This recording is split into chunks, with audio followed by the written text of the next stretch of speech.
Three problems of an economic चाहिँ हेरौँ है त। अब यो प्रब्लम चाहिँ हरेक देशको हुन्छ। एउटा अब यो इन्डियाको लिउँ, वाट टु प्रड्युस, अब के चाहिँ बनाउने, हाउ टु प्रड्युस, अब कसरी चाहिँ बनाउने, 2 नम्बरमा कसरी चाहिँ बनाउने, मिसिनेरिज बेसी लगाएर कि लेबर लगाएर।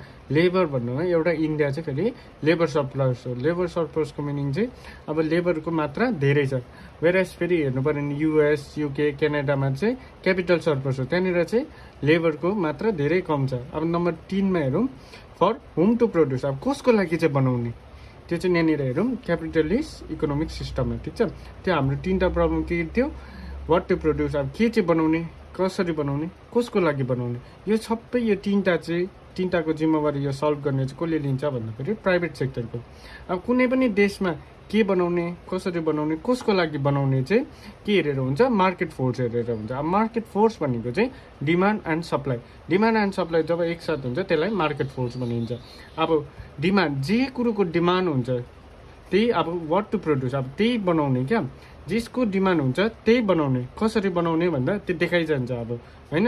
अब फर होम टु प्रड्युस, कसको लागि बनाउने भन्दाखेरि जसले डिमान्ड गर्छ, जे कुरोको डिमान्ड गर्छ उनीहरूकै लागि बनाउने। के बनाउने भन्दाखेरि जे डिमान्ड हुन्छ त्यो बनाउने। ठिक छ, अनि यसमा के आउँछ भन्दाखेरि क्यापिटल इकोनोमिक सिस्टममा क्वेसन आउँछ गभर्मेन्टको रोल छ कि छैन। यस्तो सिम्पल पारा कोही बेला डाइरेक्ट पारा आउँछ गभर्मेन्टको रोल छ कि छैन, यस अर नो। ठिक छ, त्यतिखेर चाहिँ के हुन्छ, यस, तर धेरै कम्ती मात्रामा गभर्मेन्टको रोल हुन्छ।